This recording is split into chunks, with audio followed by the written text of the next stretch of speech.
Are you considering running your first mud run? Better yet, your first Spartan race? Or maybe you've ran a few races and you're looking for the best mud running shoe? Well, guess what? I got the option, I got the answer, and I'm gonna give it to you coming up.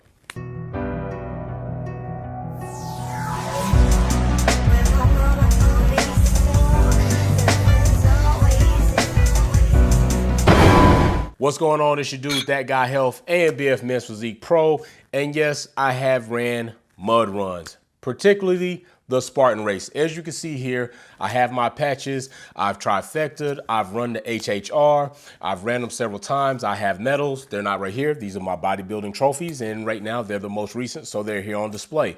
But getting into the Spartan race, if you're not doing Spartan, you're pretty much not doing anything kind of at all. All the other mud runs are pretty much like going to McDonald's and going to the Playland. Spartan is the one that is going to challenge you the most and give you the most room to grow. And what I mean by that, they're going to have several different type of races that are going to give you the opportunity to challenge yourself mentally, physically, and yes, spiritually. Because as you elevate into the Spartan charts, you'll see you'll start having challenges. You'll start having opportunities where just because you paid and you showed up doesn't mean that you're going to get to finish the race. The HHR is like that. The Hurricane Heat is like that. The Goji is like that. And of course, the Ultra Beast is like that. So, of course, being in those situations, you want to try to have an optimal shoe that is going to give you the performance that isn't going to weigh you down, that's going to allow you to not even have to chuck them in the trash can after the race. Because after these races, I've seen trash cans filled with shoes because some of these shoes just do not hold up to the situation and the conditions that are in these Spartan races. Okay, you're going to go from mud to water to sand to hard terrain to grass to all of this throughout that time. Why would you want to invest in a shoe that's going to be one and done? And today I'm going to give you an option of a shoe that is going to let you progress and grow and perform, and that is the Speed Cross 3. And by the way, this video is not at all sponsored by Speed Cross or Salomon or any of those companies at all. Salomon is an excellent company. I invested in the Speed Cross 3 back in 2015 when I looked for my first pair, and as you see, it's 2019, 4 years later, and these shoes look pretty damn good for a 4-year-old pair of mud run shoes. Now, when you talk about 4 years old, I know some of you might be like, I have shoes that I've had for 6 years and look good.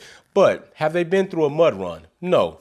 And if you've been through a mud run, that's pretty much, you might as well multiply ×3 or even ×7 dog years when it comes to having a shoe. So I'm going to go into some of the details and some of the attributes of this shoe, why I've had it this long, why it looks as good as it has looked for this long, and why it performed the best to me, okay? So right here, you see the Speed Cross 3. Of course, these were 2015's edition. Salomon has actually come out with the Speed Cross 4 and Speed Cross 5. All right, now most of these shoes still do have a lot of the features in common. But with that being said, let's just kind of go over some of the brief things that these shoes have. And then at the end, toward the end of the video, I'll throw up a nitty-gritty chart that will give you a lot of information into the shoe, as I do not know everything completely. All right, I'm going to give you my top reasons why this shoe works the best, and we're going to start right out of the gate with the fact that look how the shoe itself looks. Okay, it is still intact. You don't see it all ripped up. It's not torn. I'm in Georgia and running the Spartan races in Georgia, and I've traveled to North Carolina, South Carolina, and others. But running in Georgia, we have what we call Georgia red clay. It heavily ruins shoes, especially lighter color shoes or any other shoes that it gets on, because the red clay does stain. If you see here, it's done very minimal damage to these Salomon Speed Cross 3s. They still look good. They still have the conditioning color on them. They are not very faded. They do have a little bit of wear to them because they've been through several Spartan races.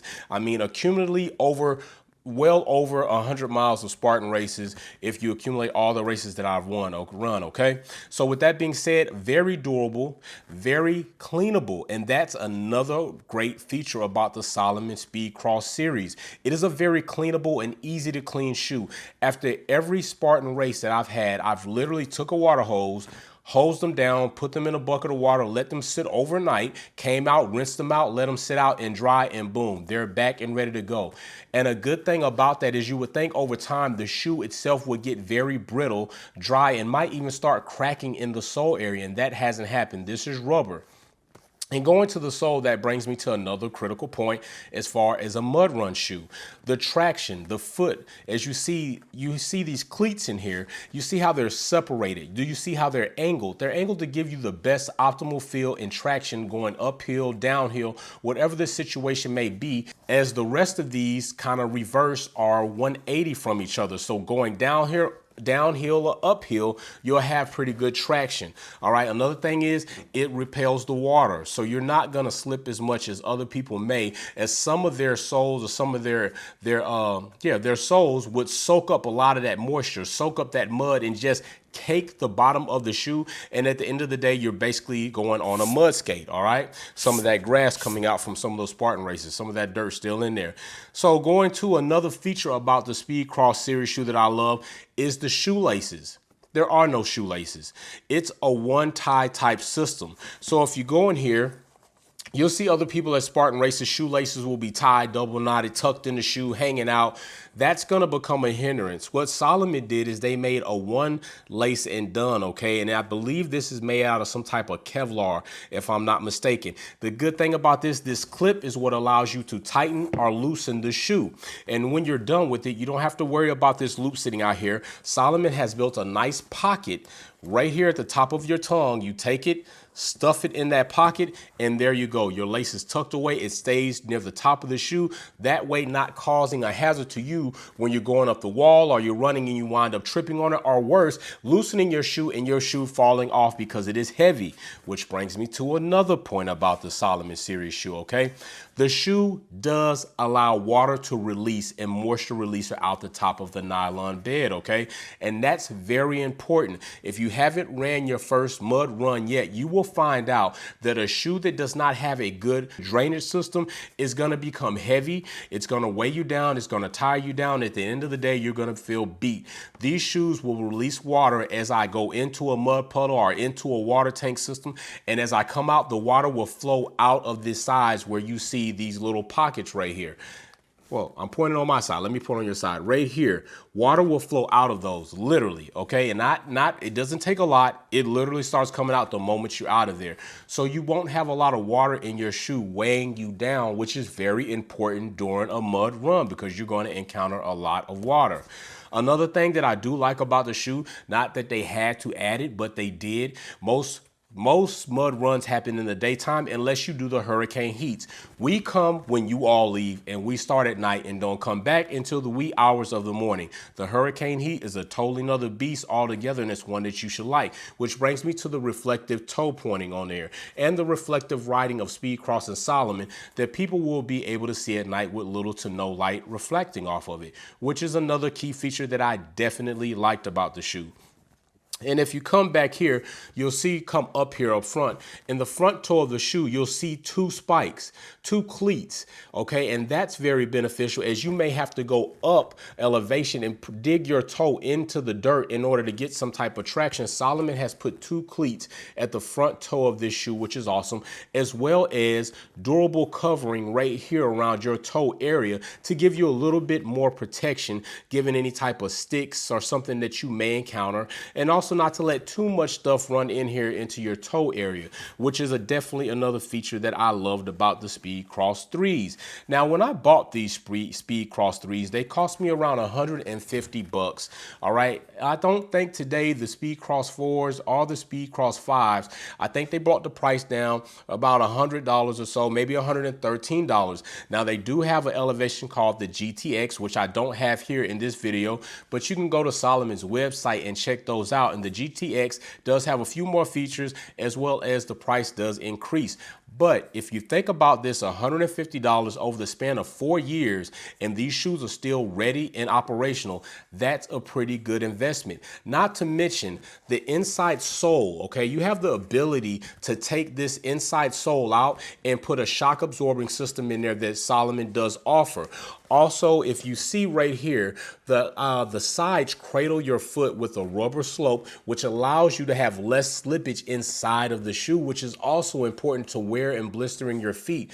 So Salomon's created a system that will cradle your foot and give you a good stronghold, so you're not losing footing as you're going up a hill, going up those ropes or anything like that. Your foot's going to be pretty much cradled, and along with it being rubber, it does cut down on a lot of water soakage inside of the shoe. That's another good thing.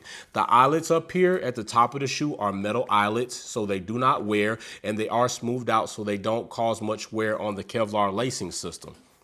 So listen, if you're in the mood, if you're in the market for a mud run shoe and you haven't bought one yet, guess what? I've just given you an option that will definitely run you from 1 to 4 years and pay you back in great sum.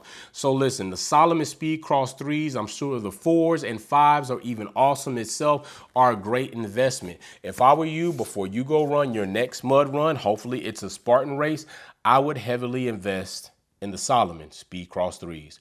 So listen, that's my advice for today.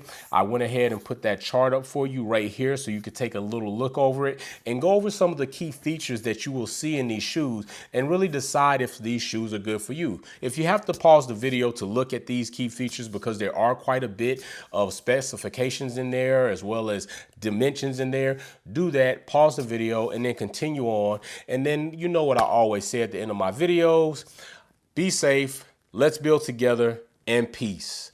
Time to put these puppies back in the box. Another Spartan race will be coming soon.